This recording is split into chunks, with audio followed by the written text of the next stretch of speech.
Ok, alors dans cette vidéo, on va analyser la conversation toujours de notre ami qui a déjà un très bon niveau en text game et dont l'axe d'amélioration principal est la calibration, et on va probablement en reparler dans cette vidéo. Donc ici on parle de accepter votre charme.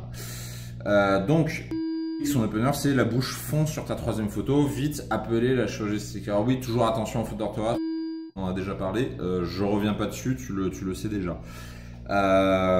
Donc j'ai pas vu la photo, mais j'imagine tu réagis sur la photo puisque tu le dis, donc ok. Elle dit c'est la chaleur qui fait ça, je suis une femme en pâte à modeler. Bon, elle aussi elle fait des fautes.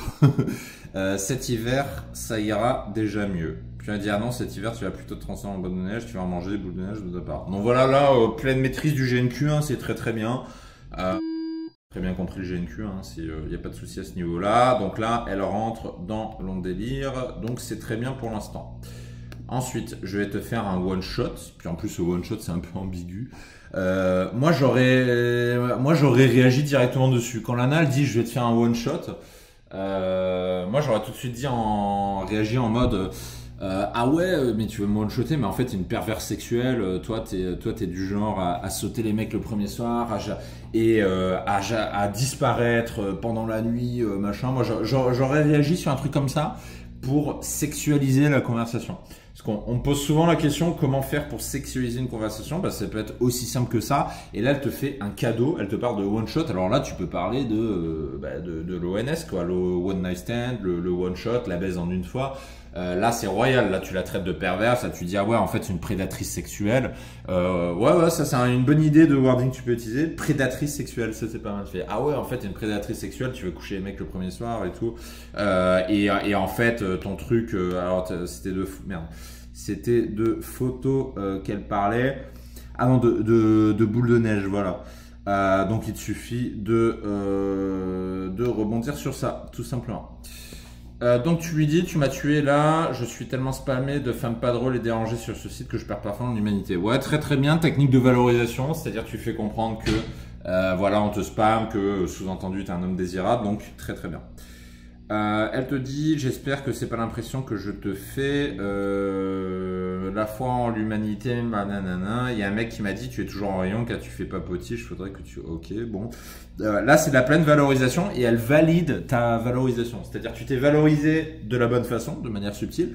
Et en plus, elle te valide parce qu'elle te parle des autres mecs qui sont des tanches, qui sont des quiches. Donc là, c'est très bien. Tu lui dis... Je sais pas, je te connais pas encore, j'ai peur de tomber sur une mangeuse d'hommes, j'ai pas compris ce qu'a dit le mec. Ok, bon, ça continue. En gros, j'acquiesçais pas assez ce qu'il disait, j'avais ma propre conscience, nanana, je mange pas, à quoi ça me servirait? Ça veut rien dire cette phrase. Je préfère vendre des organes. J'ai pas compris cette phrase, enfin bon. J'y gagne plus. Peut-être un homme victime du... oui, ok, donc là tu fais un amog déguisé, c'est-à-dire tu disqualifies le mec de manière subtile, donc tu lui dis ah bah c'est peut-être un homme victime d'une rupture amoureuse. C'est très bien fait, c'est une manière très subtile de disqualifier le mec et de te positionner comme un leader ou comme un mec dominant, très bien. Et touche pas à mes reins, sinon fessier déculotté au lit. Ok, comment tu parles à ton aîné? Oui mamie, tu as pris quel nom? Ok, non mamie, je lui conseille le riz. Alors à ce je trouve que tu pars un peu trop en GNQ. Là, ce que tu avais fait avant, c'était très bien. C'est-à-dire que tu disqualifiais le mec. Maintenant, je pense que tu pouvais passer à la suite. Voire même peut-être à la planification du date. Là, je pense que tu pouvais y passer parce que là, ça commence un peu à tourner en rond. Donc, à rappel des étapes, ça c'est dans la formation de la réplique. Au début, tu as la phase d'accroche, donc là, tu l'as très bien fait. Ensuite, tu as consolidation d'intérêt, donc ça, tu l'as fait. Et ensuite, il faut passer à la suite. Là, tu pouvais passer à la suite. Là, c'est en train de trader un peu. Et si ça va trop vite, ça paraît, c'est un conseil que j'ai donné à une autre personne, pas plus tard qu'avant-hier. C'est que quand tu fais du GNQ comme ça, mais que tu sens que c'est trop tôt pour le date et qu'elle a besoin un peu d'être rassurée, là, tu peux faire une petite étape où tu vas échanger 2-3 infos perso pour montrer que t'es pas un psychopathe, pour montrer qu'il y a un humain derrière et pour la rassurer un petit peu. Mais pas plus, tu vois. C'est juste histoire de la rassurer. Si ça Ça va trop vite, tu peux la jouer comme ça. Je vais apprendre à mamie à faire le poirier. Bon, voilà, là tu forces un peu la dose. Tu as pas peur de l'attraction? Non, j'ai plus peur, tu t'envoles dans l'espace. Ouais, là, un peu trop de GNQ, là. C'est pas nécessaire. Là, t'en as déjà fait. Là, ça part trop en GNQ, là. Te souhaite de tout cœur, comme tu as les serges, j'aurai le bois. Ok, ça y est, tu passes au date. D'aller boire un verre pour vérifier qu'elle n'a pas oublié de ses médicaments. Moi, depuis le temps, je prends des pilules, je pense pas encore faire un oui. Là, tu remarques. Là, tu as sous-entendu l'idée d'aller boire un date, d'aller faire un date, et tu remarques qu'elle ne réagit pas du tout à ça et elle esquive complètement le truc. Qu'est-ce que ça veut dire? Ça veut dire qu'il faut te calibrer. Donc ça veut dire que, à mon avis, elle te dit ça tout simplement parce que tu as fait beaucoup de GNQ mais qu'elle ne sait absolument rien de toi et que comme t'es allé à fond dans le mode GNQ, elle a besoin d'être rassurée sur le fait que t'es un mec bien et que t'es pas un psychopathe. Ça, c'est un des effets de bord du GNQ, c'est-à-dire le GNQ, c'est très très bien pour tout ce qui est accroche compagnie. Par contre, il y a un moment où il faut quand même rassurer un petit peu la nana et c'est ce qui manque dans cette conversation. Donc là, ce que tu aurais pu faire, c'est la faire parler d'elle, de sa situation. Par exemple, je sais pas où elle habite, qui elle est, etc. Mais par rapport à des renseignements qu'il y a dans son profil, donc tu peux aller voir dans son profil, et tu l'invites à parler un petit peu d'elle. Par exemple, je sais pas, dans les hobbies, je sais pas, imaginons, tu as vu flûte traversière. Je prends un exemple au pif. Si tu as vu flûte traversière, bah, tu lui demandes ah tiens, en fait, j'ai vu sur ton profil, tu fais la flûte traversière. Ouais, tu pourras faire un concert chez moi. Est-ce que tu as un bon niveau, etc.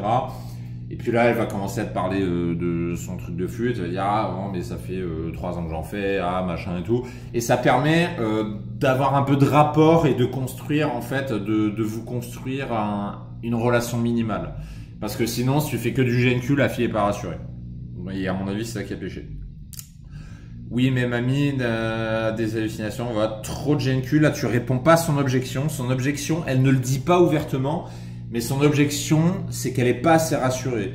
Et là, le problème, c'est que tu réponds à son objection en faisant encore plus de GNQ. Ce qui ne répond pas à son objection, parce que là, ce qu'elle a besoin, c'est d'être rassurée. Et donc, quand tu proposes le WhatsApp, c'est pour ça qu'elle te dit un WhatsApp machin. Donc là, elle est en train d'esquiver le truc. C'est vrai, mamie, oui, écrit en gros quel numéro de mamie. Voilà, à toi de m'envoyer un SMS et évidemment, bah, tu te doutes bien qu'elle ne va jamais t'écrire. C'est comme la drague de sur Internet, ne jamais donner ton numéro de nana à une nana quand c'est la nana qui te demande de ton numéro. C'est comme en street. En drague de rue, on dit toujours que quand tu proposes, quand tu veux prendre le numéro d'une nana et que la nana te dit non mais je prends le tien et je t'écris un SMS, tu te doutes bien qu'elle ne le fera jamais. C'est exactement pareil sur les sites de rencontres. Là, c'est une fille qui n'était pas rassurée et t'as trop insisté sur le WhatsApp parce que c'était pas ça ton objection. Son objection, c'est qu'elle avait besoin d'être rassurée. Donc du coup, pour s'en sortir, elle te dit ouais, envoie-moi ton numéro, je t'écrirai. Et évidemment, elle ne le fait pas. C'est exactement comme en street. Donc comment corriger ça? Je t'ai donné la solution tout à l'heure. Le GNQ, c'est bien. Mais là, ton problème, c'est que tu en fais trop. Donc, quand tu vois que la fille a accroché, quand tu vois que la fille est dans la conversation, qu'elle s'investit, rassure-la un petit peu en t'intéressant à elle, en posant des questions ouvertes pour qu'elle parle d'elle. Et comme ça, tu évites le piège des questions administratives.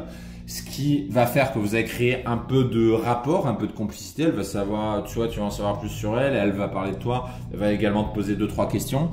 Et une fois que tu as fait ça, tu verras qu'elle acceptera bien plus facilement d'aller en date avec toi parce qu'elle sera rassurée et qu'elle saura qui se cache derrière ce profil adopte un mec.